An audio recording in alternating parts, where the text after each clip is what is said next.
Përshëndetje shikues të Channel One, mirë se erdhët në Info Morning në këtë ditë të enjte ku data shënon 30 janar. Do t'jemi së bashku edhe sot për rreth 50 minuta transmetimi të drejt për drejt, sigurisht për sjellë tek ju zhvillimet më të fundit, përpara se ta nisim me parashikimin e motit, ashtu sikurse nis çdo ditë Info Morning për të gjithë ju, do doja t'ju bëja me dije se sot që në orën 5 të mëngjesit deri në orën 9 të paradites ka nisur pra dhe ashtu siç ishte e paralajmëruar dhe protesta e transportit urban. Janë autobusët të cilët duke ardhur për në punë kemi parë në rrugët e Tiranës, në rrugët e kryeqytetit, të parkuar, të ndaluar edhe me sinjale të ndezura. Pra çka ka paralajmëruar dhe çka ka faktuar në fakt edhe nisjen e kësaj proteste. Do doja ta bëja këtë në fillim të Info Morning për ditën e sotme për faktin se të gjithë ata qytetarët të cilët nuk e kanë marrë këtë informacion ta marrin në këto momente në mënyrë që të gjejnë një rrugë tjetër, mënyrën për të shkuar në punë dhe mos t'i shkaktoj kjo dhe mos tjetë si një pengesë, pra siç ka ndodhur dhe herën e parë me këtë protestë ku shumica për qytetarëve nuk kanë qenë të informuar pasi në momente kur janë dhënë informacionin ndoshta dhe nuk i kanë pasur të hapur ekranet e televizioneve ose dhe radiot. Ndaj do doja ta shtroja këtë si një informacion përpara se të fillojmë zyrtarisht pra me Info Morning dhe me informacionet që përgatisim çdo ditë për të ardhur tek ju. Do të nisim me parashikimin e motit për ditën e sotme, shohim se cilat janë temperaturat minimale dhe maksimale të parashikuara nga meteorologët dhe do të rikthehemi sërish me të tjera zhvillime.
Shikues të Info Morning, kanë qenë këto temperaturat minimale dhe maksimale të parashikuara për ditën e sotme, ndërsa në këto momente do të kalojmë menjëherë tek të tjera ndryshime do jenë të radhës kursi i këmbimit valutore. Shohim.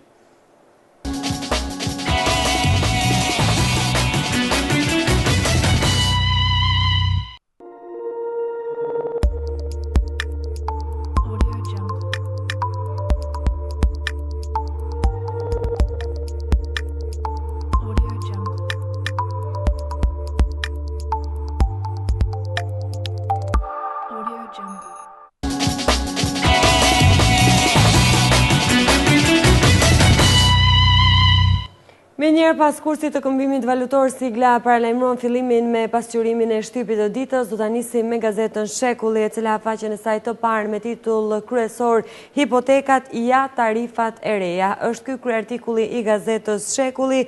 Tabela zyrtare, pronat e patundshme miratohen pagesat dhe afatet për kalimin e pronësisë, sa do të paguajnë për shitblerjet e shtëpive, truallit dhe ndërtesave për biznes, taksat e reja që do të mbaj hipoteka për shërbimin ndaj qytetarëve dhe kamatat për vonesat e pagesave. Vion ky shkrim në faqen 12 dhe 13 të Gazetës së Shekullit, ndërsa do të ndalemi tek një tjetër shkrim. Mafia e C4-s zbulojnë 6 atentatet e bujshme. Kush është killeri Julian Sinanaj?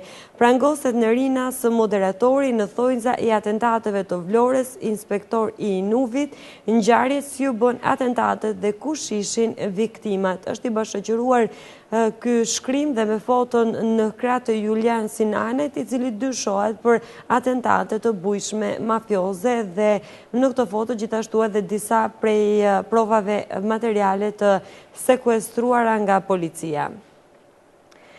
Qeveria të pastrehet, shteti do të blejë shtëpi nga ndërtuesit, në faqen 14 dhe 15. Ky shkrim, dëshmitarët kapen 4 grabitësi që qëlluan autobusin në Tepelen, Vran, 25 vjeçari, në faqen 2. Në Opinion, një dëm shumë i madh se përmbytjet, në faqen 8. Ky shkrim, vendimi, Berisha mashtroi në 2012 me pensionet e policisë dhe të gardës, vion ky shkrim në faqen 16. Shohim më tepër në brëndësi të Gazetës Shekulli, Fatos Klosi, nuk çuditem nëse Visho Ajazi e informon Berishën. Spartak Braho, Nishani gaboj me vlerësimin e Vishos, në faqen 10. Debatet në kuvend, Ben Blushi, Ermir Gjinishi, jo ambasador në Arabi.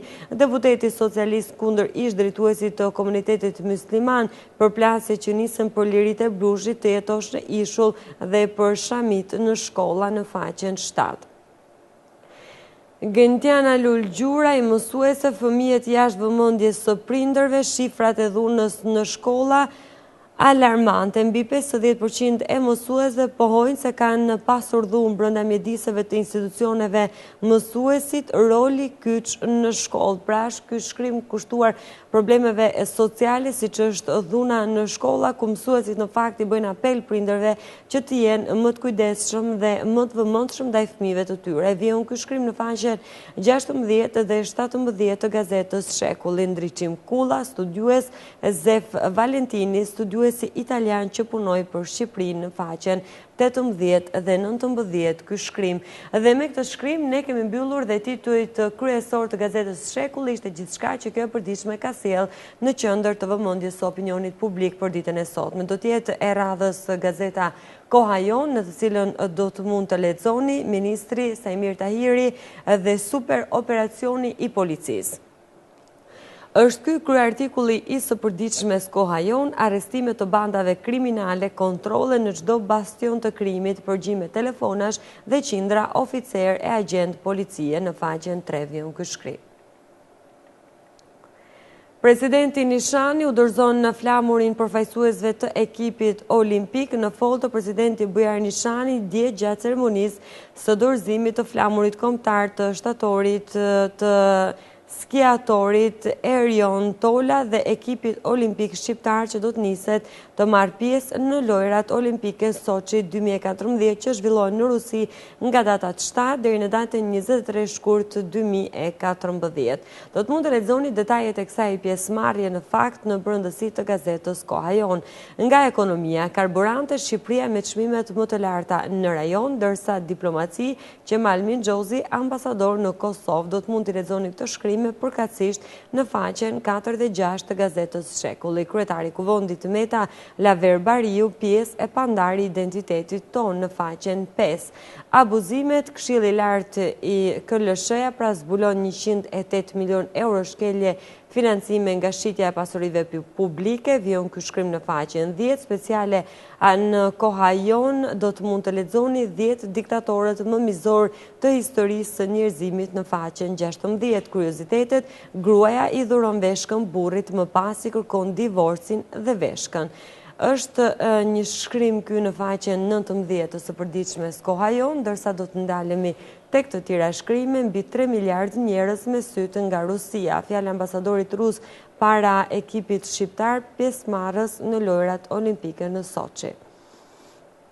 Vion ky shkrim në faqen 23 dhe 24 të gazetës Koha Jon.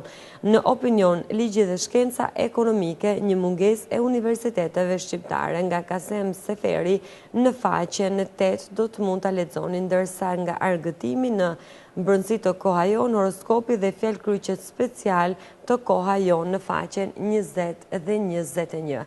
Dhe me këtë shkrim ne kemi mbyllur titujt kryesor të kësaj gazete. Do të vjoj me një tjetër të përditshme, do tjetë organi Lëvizje Socialiste për Integrim, është e radhës Gazeta e Integrimit. Do të shohim se cilat janë zhvillimet politike, ekonomike dhe jo vetëm të pasqyruara në faqen e parë të kësaj gazete për ditën e sotme. Integrimi a faqen e saj të parë me titull kryesor Inspektimi në hipotek, fund peshkaqenëve që i kanë shërbyer xhepit të tyre. Ministri i Drejtësisë Nasip Naço, shërbim të shpejtë për qytetarët, vion ky shkrim në faqen 3.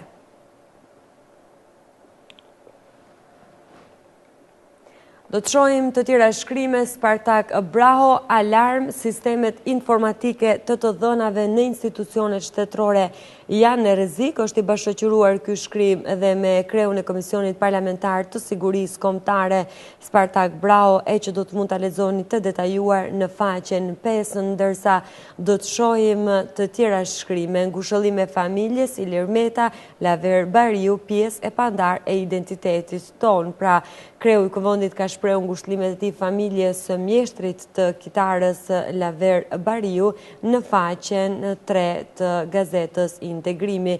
Shohim më tej, kërkon interpelancë Vangjel Tavo, zgjedhjet për tekstet shkollore të minoritarëve në faqen 2. Këshilli i Ministrave, rregulla të reja për agjencitë kombëtare të mjedisit, vendimet në faqen 11. Koment 2014, viti i veprimit politik dhe ekonomik nga Barack Obama në faqen 7. Është ky shkrim i shkëputur nga fjalimi i presidentit të Shtëpisë së Bardhë dhënë një ditë më parë, në të cilin ka deklaruar se viti 2014 pra do të jetë një vit i veprimeve si politike ashtu edhe atyre ekonomike. Të detajuar rreth këtij fjalimi, këtë shkrim do të mund ta lexoni në faqen 7. Këshilli i Ministrave, rregulla të reja për agjencitë kombëtare të mjedisit me ambasadorin Meta Kono, investimet japoneze janë të mirëpritura në Shqipëri në faqen 3. Superaksioni i suksesshëm i policisë, kapet grupi që kryente vrasje me bomba të telekomanduara në faqen 10. Do të shohim të tjera shkrime. Kryetari i Autoritetit të Komunikimeve Elektronike dhe Postare Akep Piro Xhixho, frekuenca 3G, proces transparent dhe në përputhje me ligjin, vion ky shkrim në faqen 2. Zëvendës ministri i Bujqësisë Alban Suzi të angazhuar për cilësinë maksimale të ushqimeve, vion ky shkrim në faqen 4. Dhe me këtë shkrim dedikuar cilësisë maksimale të ushqimeve dhe kontrolleve shpeshherë të ushtruara, ne kemi përfunduar edhe titujt kryesor të gazetës Integrimi për ditën e sotme. Për të vijuar me njëherë me të tjera tituj kryesor, me të tjera të përditshme, do të jetë i radhës organi i Partisë Demokratike është gazeta Rilindja Demokratike, në cilën do të keni mundësinë të lexoni gjithçka që kjo e përditshme ka publikuar në faqen e saj të parë dhe që hap këtë faqe me titull kryesor Tritoli Made in Tahir s'ndalet. Është ky kryerartikulli i së përditshmes Rilindja Demokratike. Automjeti tip Fiat Punto ka shpërthyer mbrëm në orën 22, vetëm 300 metra larg qendrës së Tiranës. Banorët në panik nga shpërthimi që ka qenë mjaft i fuqishëm, vion ky shkrim në faqen 7. Kosova, Rama më i zisë shkjau, fotoja dhe deklarata e Evelinës Ramës ka provokuar Kosovën, e konsideroi një legjendë Predrag Mijatovićin, mikun e Miloševićit dhe armikun e shqiptarëve. Vion ky shkrim në faqen 5. Rama, aksion politik kundër demokratëve të Kamzës në faqen 3. Është një tjetër shkrim ky, të cilin do të mund ta lexoni në brendësitë të së përditshme Rilindja Demokratike. Basha në Lushnjë, krimin e frymëzon qeveria, qytetarët të pasigurt në faqen 3. Shohim të tjera shkrime. Skandali i serverit të tatimeve në dorë të Trojkës në faqen 2. Vjen ky shkrim për të gjithë lexuesit e së përditshmes Rilindja Demokratike. Dhe kemi përfunduar këtu dhe titujt kryesor të gazetës Rilindja Demokratike për të kaluar menjëherë tek një tjetër gazetë. Do të jetë e radhës e përditshmja Mapo, në të cilën do të keni mundësinë të lexoni njeriu bomb në thonjza pas atentateve të dervishit, kollozit e biznesmenve. Julian Sinanaj, mjeshtër i bombave celular dhe autori 20 vrasjeve në Greqi, është njeriu që fshihet pas disa atentateve terroriste në Vlorë, Tiranë e Durrës. Policia arreston Rinas. Edhe Marion Mitron, ish punonjës i Inspektoratit të Ndërtimit në Vlorë, që akuzohet si porositës i atentatit kundër prefektit Dervishi. Kryebashkiaku Gjika u largua nga puna në qershor të vitit 2013, ishte korrekt në detyrë. Tiranë, tjetër shpërthim tritoli në makinë. Është ky titulli kryesor i së përditshmes Mapo, detajet do të keni mundësinë të lexoni në brendësi të saj. Atentati i perfektit, porositësi ish inspektori bashkisë Dervishi Vlora e di klanin që i shërben. Atentati 2010-ës, banda e tritolit, policia rihap dosjen e gjyqtarit Konomi. Në brendësi, Blushi dhe Dade kundër qeverisë për gjinishin si ambasador në faqen 7 me arsyetimin se ka dhënë kontribute të tij jo vetëm politike, por edhe ato që kanë në përbërje element të theksuar fetar, ndërsa do të shohim një tjetër shkrim, Berisha, të ngrihemi Shqipëria në thundrën e krimit, vijon ky shkrim në faqen 6. Basha qeveria kriz besimi me opozitën dhe qytetarët, vijon ky shkrim në faqen 6 të kësaj gazete. Follani i kërkon qeverisë të kontrollojë dhe të ulë buxhetin, një shkrim ky nga zhvillimet ekonomike në faqen 8, koment Armand Shkullaku të godasës shishin me top në faqen 11. Kreu i KDRT-s, projektet e 4 kandidaturave për televizionin publik, vijon ky shkrim në faqen 7, në rubrikën opinion dhe editorial do të mund të lexoni. Shkrimi i historisë dhe mungesa etikës në media dhe a do të dorëzohet Ulqini, në faqen 10 dhe 11 vijnë këto shkrime për lexuesin e së përditshmes Mapo.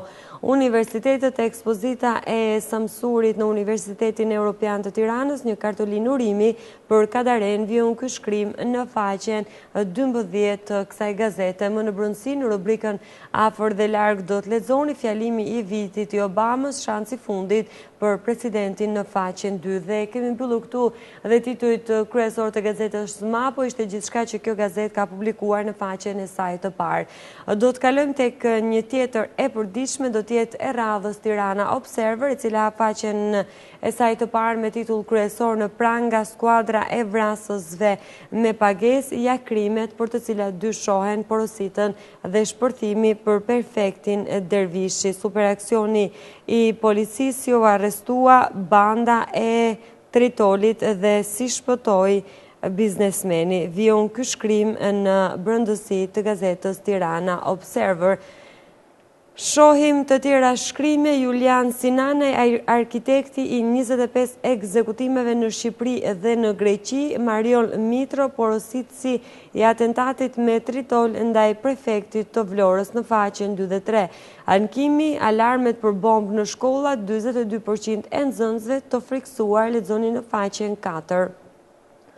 Opinion, çfarë e mundon gazetarin të koha për të zgjuar, nga Feyzo Subashi në faqen 15, një tjetër opinion, transporti dhe evolucioni problemor, nga Erion Kristo në faqen 14, ambasadorët e rinj Bemblushi kundër propozimit të qeverisë. Deputeti i Partisë Socialiste kundërshton Gjinishin si kandidat për Arabinë Saudite, lexoni në faqen 3. Gjirokastër sulmuan autobusin, kapen grabitësit vrasës, në faqen 8. Një tjetër opinion, krimi dhe media, vjen ky shkrim nga Aurora Alushaj në faqen 14 të kësaj gazete. The Economist, industria e cigareve, luftë për mbijetesë e kompanive të mëdha, në faqen 19, ndërsa më në brendësi të gazetës Tirana Observer do të gjeni Cosa Nostra Colombo, familje që kontrollonte New Yorku, në faqen 10.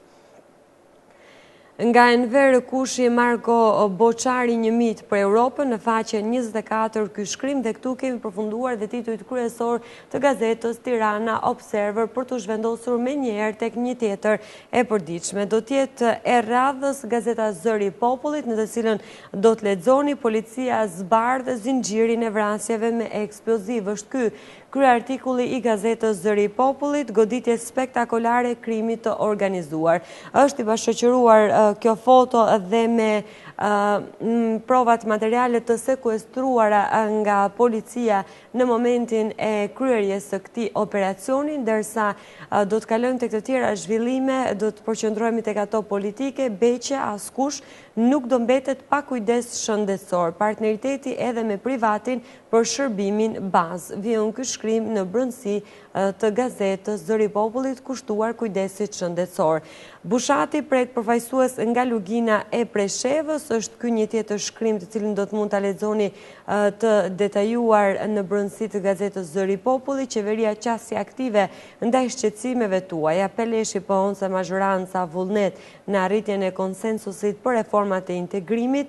Meta me ambasadorin japonez thellimi bashkëpunimi, qeveria miraton programin ekonomik e fiskal për periudhën 2015-2017. Nikola, dhuna në shkolla duhet të ndëshkuar, komunikimi i ri nxënës mësues prind. Kushtetuesi arrëzon Partinë Demokratike për kompetencat e Inukut, opinione 3 shembuj plus nga Safet Ramolli në faqen 8, Shëngjergji nga ran rrezet e editorisë në mbar qarkun e Tiranës, lexoni në faqen 12. Zëri ndryshe speciale 70 vjetori të përkujtosh brigadën e 6 nga Dimitër Xhoga në faqen 10, 70 vjetori i çlirimit nga Shërbet Karuli në faqen 11, histori trimash adhetar nga Idris Pasha në faqen 10, kur gjëmonte tendat e qypit nga Enver Cakaj në faqen 12. Ky shkrim viti kulmor i historisë nga Rustem Braha në faqen 13. Nga shëndetësia do të keni mundësinë të lexoni në brendësi të gazetës Zëri i Popullit shkrime të ndryshme kushtuar kujdesit shëndetësor dhe kujdesit për parandalimin e shumë sëmundjeve. Ushqimi që mbajnë në kontroll kolesterolin është njëri prej tyre, fruti që mban syt dhe sistemin e frymarrjes, sëmundjet e zemrës, çfarë duhet të mbajmë larg, dhe menuja e duhur kundër pagjumësisë, fruti stinës, ilaç për tiroidet, disa prej përbërësve kryesor për veshka të shëndetshme. Janë këto disa nga titujt kryesor pra që vinë në rubrikën shëndetësi, janë të përditshme këto në brendësi të gazetës Zëri i Popullit që do të mund të lexoni të detajuar në brendësi të saj, dhe këtu kemi përfunduar dhe titujt kryesor të kësaj gazete për ditën e sotme, për të kaluar me njëherë tek një tjetër e përditshme. Do të jetë e radhës gazeta Dita, në të cilën do të mund të lexoni gjithçka që kjo e përditshme pra ka publikuar në faqen e saj të parë, e hap me titull kryesor çmontohet specialisti, kush është Julian Sinanaj dhe kush është personi që çoi policinë tek ai dhe tek bashkiaku Vlonjat që paguante atentatet si nisi gjithçka nga një mesazh në celular. Është ky titulli kryesor i gazetës Dita për ditën e sotme, është i bashkëqëruar pra dhe me këtë foto të ilustruar pra me këtë shkrim, historia e killerit me pagesë që njite në prefeksion Lëndet Plasëse, akuzohet për atentate ndaj Perfekti Dervishi, ish deputetit Kollozi, kryekomunarit Berberi, tritore ndaj biznesmenve dhe mbi 20 vrasje në Vlorë dhe në Athinë. Kush është i arratisuri në Rinas që dyshohet se porositi atentatet ndaj Dervishit dhe Berberit. Intervistë për cilin flet prefekti Dervishi kur thot në Vlorë din se kush është klani i përkiste dhe shpërtimi i mbrëmshëm në Tiranë. Do të mund të lexoni përgjigjet e të gjitha këtyre pyetjeve në faqen 2, 3 dhe 4 të gazetës Dita. Arkivat shkres sekrete 26 tetorit 1953, CIA planifikoi të blinte floririn e zogut në Egjipt.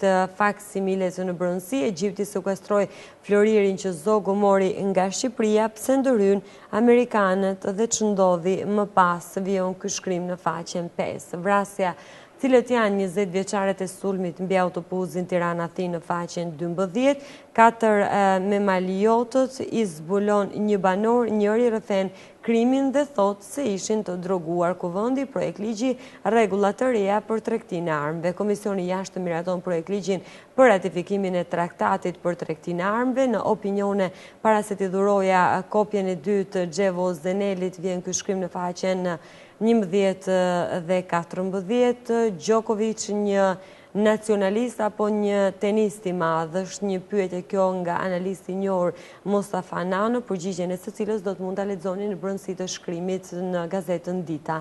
Tregu dhe një skic për reformën e punësimit nga Kosta Bajraba, intervistë Spartak Braho, unë e nisa, tani do ta çoj në fund zoti Llalla. Përgjigjet e para, a mbani mend zysh Florën, një bisedë me fituesen e javës në lojën Gjeni Diciturën në faqen 15 ky shkrim. Dhe këtu kemi mbyllur dhe titujt kryesor të gazetës Dita për të zhvendosur me njerë tek një tjetër e përdiqme do tjetë e radhës gazeta Tema, e cila faqen e saj të parë me titull kryesor kapet banda e Tritoli që terrorizoi Shqipërinë. Është ky titulli kryesor i gazetës Tema, i cili vjen për lexuesin e saj sigurisht që do të mund ta lexoni të detajuar në brendësi të kësaj gazete. Editorial nga Mirobaze, Dita e policisë, është ky një tjetër shkrim që do të mund ta lexoni në brendësi të kësaj gazete. Shohim më tej, pra nga autorëve të sulmit mbi autobus, 4 të rinj ishin nën efektin e drogës. Shohim të tjera shkrime, blog Shqipëria me Arna në faqen 12, Beqa sfida jon të rrisim cilësinë e shërbimit në faqen 13. Opinion, universiteti dhe profesorët në mëshirë të klanit Kule, vjen ky shkrim në brendësi të kësaj gazete. Kompetencat e Inuk, kushtetuesi arrëzon ankimimin e Partisë Demokratike. Blushi kundër Gjinishit për ambasador në Arabinë Saudite, vjen ky shkrim në faqen 7, ankesë në redaksi nga Brukseli për rubrikën Antena. Do të mund t'i lexoni të gjitha këto shkrime të detajuara në brendësi të gazetës Tema, pasi këtu kemi përfunduar dhe titujt kryesor të kësaj të përditshme për të zhvendosur me njëherë tek një tjetër gazetë, do të jetë e radhës Gazeta Shqip, e cila faqen e saj të parë me titull kryesor arrestohen ushtarët e terrorit. Një i penduar tregon atentatet me eksploziv dhe vrasjet me pagesë. Është ky titulli i cili ka zgjedhur dhe Gazeta Shqip për të hapur faqen e saj të parë, që do të mund ta lexoni me detaje në faqen 2. Sulmi mbi topin dhe inkuizicioni në partinë e Berishës nga Andrea Stefani, në faqen 9 vjen ky shkrim. Debati, Blushi del kundër emërimit ambasador të klerikut musliman në faqen 5, mëtej laicizmi përjashtues nga ylli Data, vjen ky shkrim në brendësi të gazetës Shqip. Tiranë hidhet në erë një makinë në rrugën e Kavajës me Maliaj, 4 në pranga për sulmin me armë ndaj autobusit. Janë përkatësisht të shkrime të cilat do të mund të lexoni në faqen 2 dhe 4 të gazetës Shqip. Qeveria i merr tokën Agjencisë së Pronave në faqen 15, Shqipëria ime vendi i europianëve, një tjetër shkrim i cili vjen në faqen 21, transporti publik në grevë sot paralizohet Tirana në faqen 15. Bëhet fjalë pra për grevën e shoqatës së sindikatave të transportit urban qytetas, e cila ka nisur sot grevën në orën 5 për ta mbyllur atë sipas asaj që ka deklaruar më herët në orën 9 të paraditës së sotme. Propozimi i AKEP, kompani celulare të gjitha me 4G në faqen 14, Fier abuzohet seksualisht adoleshentja tetraplegjike në faqen 11. Kjo ngjarje në fakt nga problematikat sociale. Kosova vendos nuk i shqetësojmë europianët në faqen 22, kushtetuesi arrëzon nismën e Partisë Demokratike për të bllokuar Inukun në faqen 7. Dhe me këtë shkrim ne kemi mbyllur dhe titujt kryesor të kësaj gazete për të ndalur në të përditshmen sportive gazetën Gol, e cila vjen çdo ditë për të gjithë sportdashësit.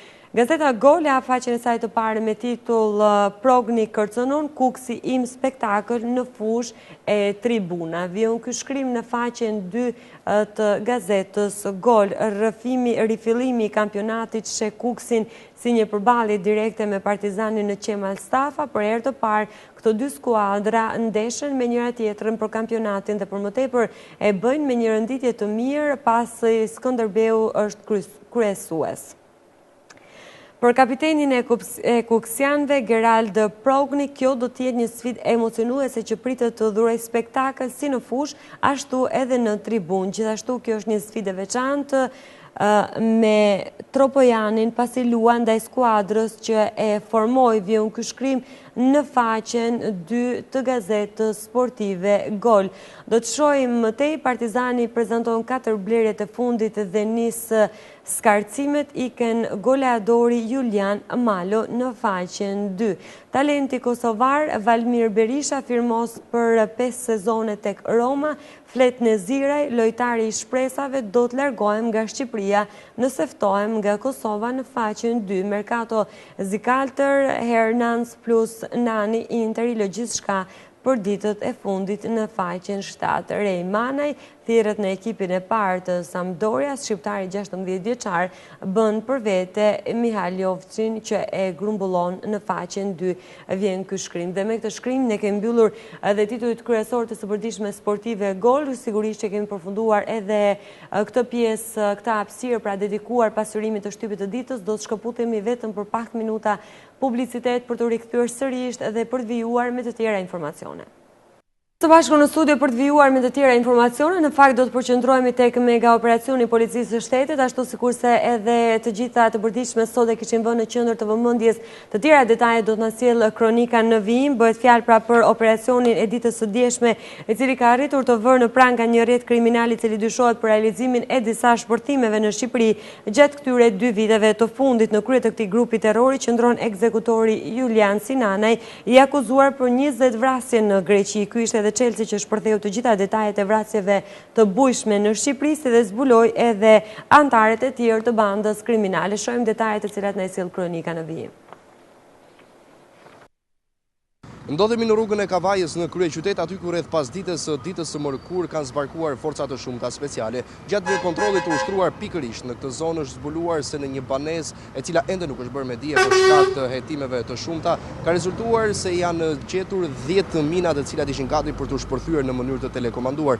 Nga policia gjithashtu bëhet me dije se ishte pikërisht kjo banesë e cila shërbente për të prodhuar këto mina apo eksploziv të ndryshëm për t'i vënë pastaj në funksion të shpërthimeve të ndryshme, ashtu siç ka ndodhur dhe gjatë këtij muaji. Një mega operacion i Policisë së Shtetit ka arritur të shkatërrojë grupin e terrorit në Shqipëri, ku dyshohet se kryenin vrasje me anë të shpërthimeve dhe atentateve mafioze. I fundit i arrestuar nga ky grup ishte 42 vjeçari Marion Mitro, i cili u kap teksa tentonte të arratise në aeroportin e Rinasit. Mitro mendohet se është edhe porositës i vrasjes, ndërkohë që mbante edhe një post zyrtar në Inspektoriatin Urbanistik të qytetit të Vlorës. Pjesë e këtij grupi të rrezikshëm ishin edhe shtetasit Genis Mëhillaj, Andon Mëhillaj edhe shtetasi me inicialet NG. Ky grup terrorist dyshohet për atentate ndaj Sokol Veizit, Agron Çelës, Ardian Kollozit, Besnik Dervishit, Fredo Berberit si dhe 10 atentateve të tjera, të cilat po hetohen orë pasore nga policia e shtetit. Nga mega operacioni i Policisë së Shtetit u bë mundur edhe zbulimi i bazës së prodhimit të eksplozivit të telekomanduar. Policia bën me dije se në një banesë pranë rrugës së Kavajës u gjetën 10 mina të telekomanduara,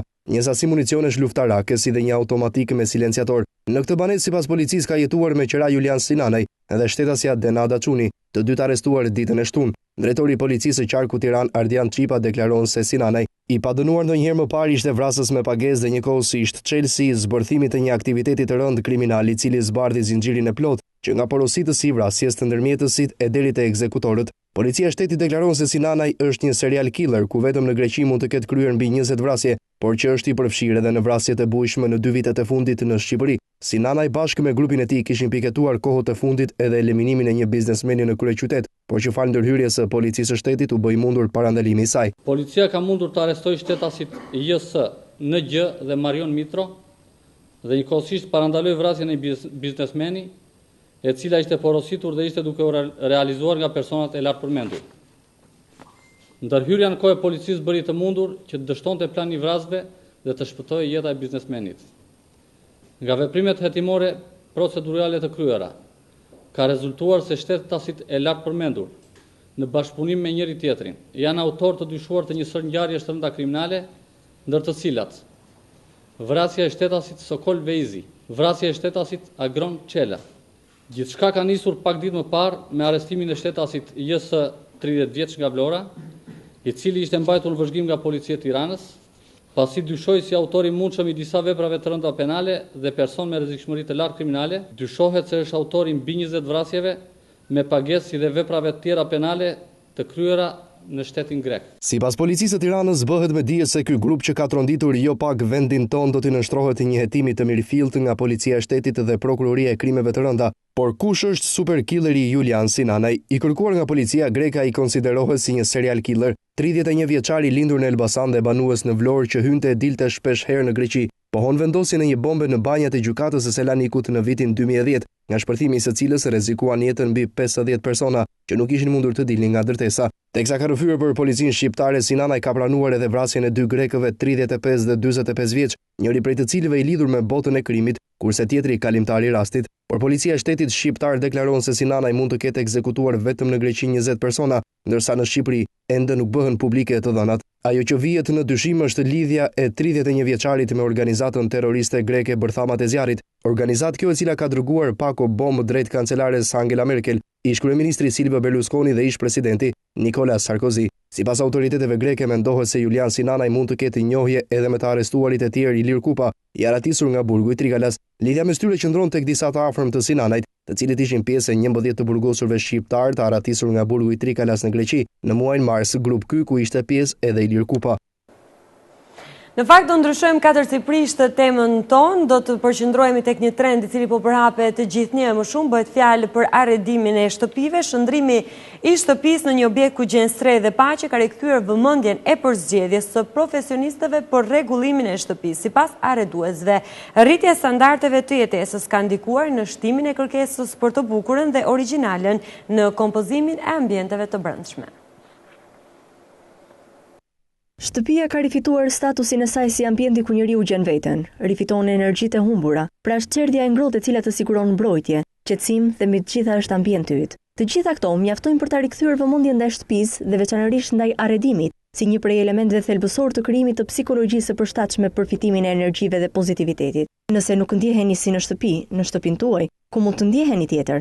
Ashtu sikurse çdo gjë, edhe arredimi ka ndryshuar në koncept, por shpesh i rikthehet edhe tradicionales. Donse ende nuk është krijuar një traditë mirëfillte të punësuarit të një arreduesi, duke mobiluar ambientin sipas shijeve personale, sërish diçka ka filluar të lëviz. Sipas vet arreduesve, rritja e standardit të jetesës ka ndikuar në shtimin e kërkesës për të bukurën dhe origjinale në kompozimin e ambienteve të brendshme.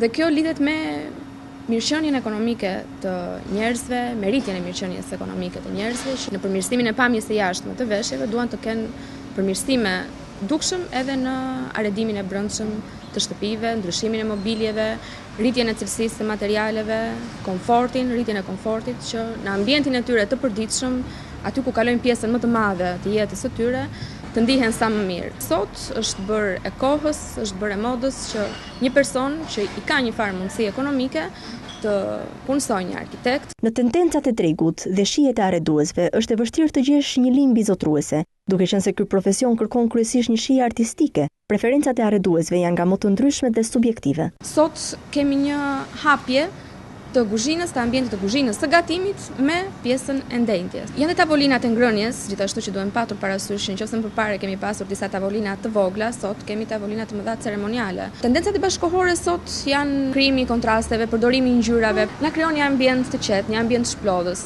ose mund të na krijojë një ambient të kontrastuar, por kjo varet edhe nga hapësira që ka shtëpia. Ngjyrat e forta në mënyrë virtuale zvoglojnë hapësirën, kurse ngjyrat e qeta, ngjyrat e hapura, e bardha, nuancat e të bardhës, ngjyra pana, e rrisin në mënyrë virtuale hapësirën. Arredimi i shtëpive është një biznes që po tregon se edhe shijet mund të tregtohen dhe se kjo shoqëri po shkon drejt diversifikimit, larg të jetuarit dhe të menduarit uniform. Arkitektët, dekoratorët dhe arreduesit po bëhen gjithmonë e më të kërkuar për modelimin dhe zbukurimin e mjediseve private të shqiptarëve. Nga njëra anë, kërkesat në rritje kanë bërë që profesionistët e arredimit ta ndjejnë veten më të vlerësuar, por nga ana tjetër, larmia e shijeve dhe evolimi i kërkesave kanë nxjerrë në tregun shqiptar një tjetër biznes.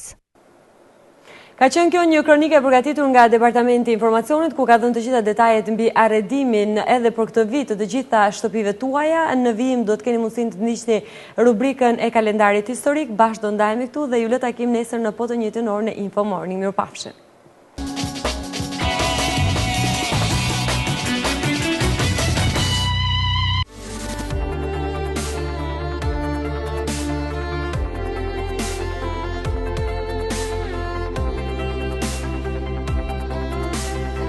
Në 30 janar 1933, Hitleri emërohet kancelar i Gjermanisë. Në këtë ditë, presidenti gjerman Paul von Hindenburg e emëroi Adolf Hitlerin, liderin e Partisë Nacional Socialiste Gjermane, Partia Naziste, si kancelar të Gjermanisë. Viti 1932 ishte viti që rriti shumë popularitetin e Hitlerit në Gjermani, ku për shkak të rënies ekonomike dhe humbjes në luftën e parë botërore, si dhe sanksioneve të konferencës së paqes së Versajës, populli gjerman po kalonte një periudhë të gjatë depresioni. Një orator karizmatik, Hitleri kanalizoi pakënaqësinë popullore të pas luftës së parë në mbështetje për partinë e tij naziste. Në zgjedhjet e korrikut 1932, nazistët fituan 230 vende në parlament dhe së bashku me komunistët, partia tjetër më e madhe, përbënin më shumë se gjysmën e Reichstagut.